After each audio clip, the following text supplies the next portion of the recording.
Hello students, मैं doctor निशा गोयल, सह आचार्य राजनीति विज्ञान, आरडी गर्ल्स कॉलेज भरतपुर। हम लोग पढ़ रहे थे गांधी जी के असहयोग आंदोलन के बारे में। आज हम इस आंदोलन का मूल्यांकन करेंगे कि इस आंदोलन की कौन कौन सी कमियां रहीं, लेकिन इसका राष्ट्रीय आंदोलन में क्या महत्व देखने को मिलता है। आंदोलन की संभवतः सबसे बड़ी दुर्बलता राजनीति में धर्म का प्रवेश था, जिसके दूरगामी परिणाम बहुत घातक हुए। खिलाफत का प्रश्न, जो एक धार्मिक प्रश्न था, उसे राष्ट्रीय आंदोलन के राजनीतिक मसले के साथ मिलाना दुर्भाग्यपूर्ण था। गांधी जी ने हिंदू मुस्लिम एकता के लिए ऐसा किया था, लेकिन इसने भारतीय राजनीति में धार्मिक कट्टरता को प्रवेश प्रदान किया और इसका दूरगामी प्रभाव हिंदू मुस्लिम तनाव के रूप में प्रकट हुआ। मजूमदार ठीक ही लिखते हैं कि गांधी जी द्वारा हिंदू मुस्लिम एकता के लिए चुना गया आधार बहुत कमजोर था। आंदोलन से भारतीयों में जिस उच्च आशाओं ने जन्म लिया था, उनमें से किसी के भी पूरे हुए बिना आंदोलन के स्थगन का मनोवैज्ञानिक प्रभाव अच्छा नहीं हुआ। बोस लिखते हैं कि एक वर्ष में स्वराज्य प्राप्त करने का वचन न केवल अविवेकपूर्ण वरन बालक सदृश भी था। जन मनोवृत्ति का ध्यान रखते हुए हिंसा की छुटपुट घटनाओं को गांधी जी के द्वारा स्वाभाविक समझा जाना चाहिए था। इसके अतिरिक्त ये घटनाएं शासन द्वारा किए गए दमनात्मक कार्यों की प्रतिक्रिया के रूप में प्रकट हुई थीं और इस रूप में इन घटनाओं का उत्तरदायित्व शासन पर डाला जाना चाहिए था। आंदोलन को सहसा स्थगित कर देना अबुद्धिमत्तापूर्ण ही था। साधारण अनुमान के आधार पर कहा जा सकता है कि यदि यह आंदोलन कुछ समय तक और चलता तो सरकार के लिए सुधार की नवीन और सहारपूर्ण योजनाओं की घोषणा अवश्य होती। ये इस आंदोलन की कुछ दुर्बलताएं देखने को मिलती हैं। अब हम देखेंगे आंदोलन का महत्व।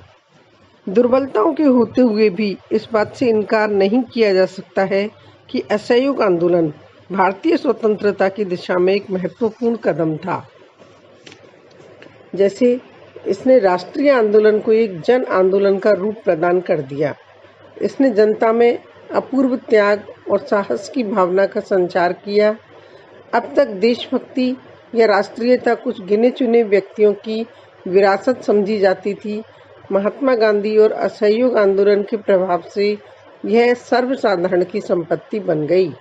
असहयोग आंदोलन पहला जन आंदोलन था और इसने भारतीय जनता को अपने पैरों पर खड़ा होना सिखाया। महात्मा गांधी और कांग्रेस की यह एक और आश्चर्यजनक सफलता थी। असहयोग आंदोलन की महत्ता के संबंध में कूपलैंड लिखते हैं कि गांधी जी ने वह काम किया जो तिलक भी न कर सके थे।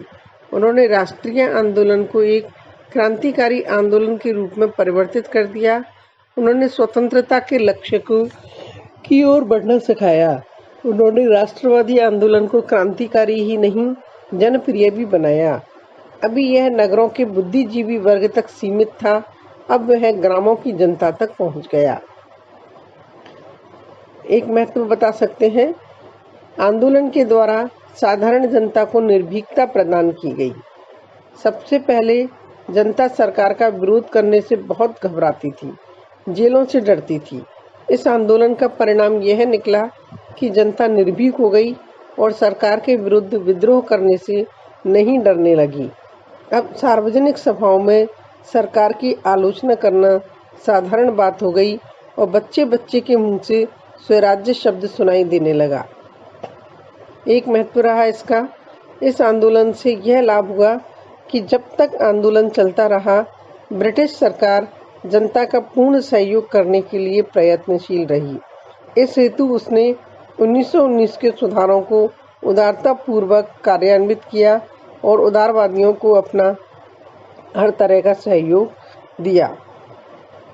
एक इसका प्रमुख महत्व देख सकते हैं, कांग्रेस ने जो रचनात्मक कार्यक्रम अपनाया, जैसे खादी, चरखा कातना, राष्ट्रीय शिक्षण संस्थाओं का संचालन और विदेशी माल के बजाय स्वदेशी को अपनाना, इससे भी देश को बड़ा भारी लाभ प्राप्त हुआ।